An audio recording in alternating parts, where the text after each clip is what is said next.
Assalamualaikum warahmatullahi wabarakatuh. Selamat malam, selamat pagi, selamat siang, dan selamat kepada kalian dimanapun berada dan kapanpun untuk mendengarkan dan menyaksikan video ini. Di sini aku bakal menampilkan video terkait musim yang ada di dunia dan juga satu lagi terkait dengan interaksi laut atmosfer. Nah, pertama kita bakal membahas mengenai musim. Nah, kenapa sih di dunia ini banyak banget terjadi perbedaan musim gitu? Nah, kita tahu ya ada 4 musim kan ya. Pertama ada 2 musim transisi dan juga musim kemarau dan musim penghujan. Nah, kita lihat bagaimana kenapa bisa terjadi. Nah, ini kita bisa lihat ini posisi-posisi setiap setahunnya. Ini ada perbedaan-perbedaan. Nah, kan kita tahu sekali bahwa matahari itu penyinarannya berbeda-beda ya setiap dengan bulan-bulannya. Bisa kita lihat di sini bahwa ketika bulan Juni sampai Agustus, nah itu terjadi musim summer. Nah, ini posisinya 23,5 derajat ya, mungkin ini nggak kelihatan tapi ini miring. Nah, terus juga selanjutnya, di ada musim musim gugur ya, September, November, terus selanjutnya ada winter, Desember sampai Februari, dan juga musim spring ya, lanjutannya dari Maret sampai Mei ya gitu.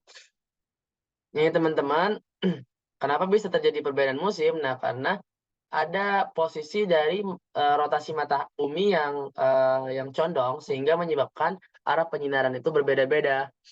Nah, ada yang terkena panas banyak banget, ada juga yang nggak terkena panas sama sekali gitu. Itu mengapa kita banyak terjadi perbedaan musim gitu.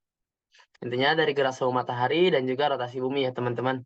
Nah, selanjutnya sirkulasi laut dan atmosfer gitu. Kenapa ada interaksi atmosfer, kenapa ada hujan, kenapa ada gelombang dan lain sebagainya macam. Nah, kita bisa lihat di sini bahwa idealnya eee, angin itu bertiup dari tekanan tinggi ke tekanan rendah ya teman-teman. Nah, tekanan tinggi itu biasanya didominasi oleh daerah dengan suhu yang dingin. Jadi nanti dia bakal mentransferkan angin ke suhu yang rendah.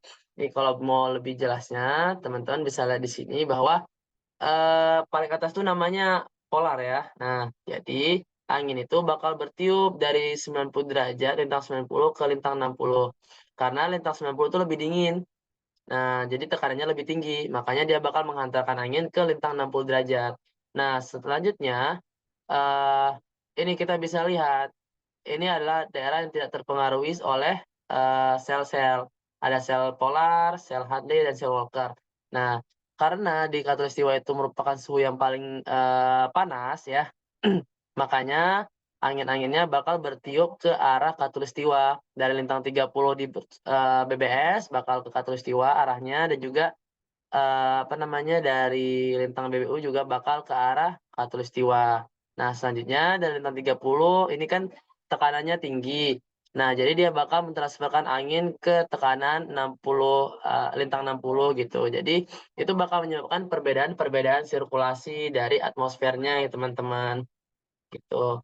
Terus selanjutnya, nah kita bisa lihat di sini, apa sih pengaruh dari interaksi atmosfer itu terhadap lautan, terhadap dengan kondisi laut. Nah, ini ada sinking air, udaranya, ada tenggelam ya udaranya. Nah, itu tuh menyebabkan perbedaan-perbedaan tadi, gitu.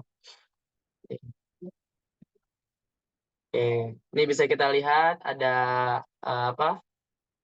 Ada sel polar, ada sel Hadley, dan juga ada sel Walker, gitu teman-teman. Jadi karena interaksi dari apa, atmosfer tadi menyebabkan berbagai macam kondisi-kondisi yang terjadi di bumi dan berhubungan sama laut seperti eee, berhubungan sama termoklin, teman-teman. Nah, juga berhubungan sama prestisipasi atau turunnya hujan, begitu. Nah, oke. Jadi, cukup sekian yang dapat saya sampaikan, terima kasih telah menonton dan bye-bye, assalamualaikum.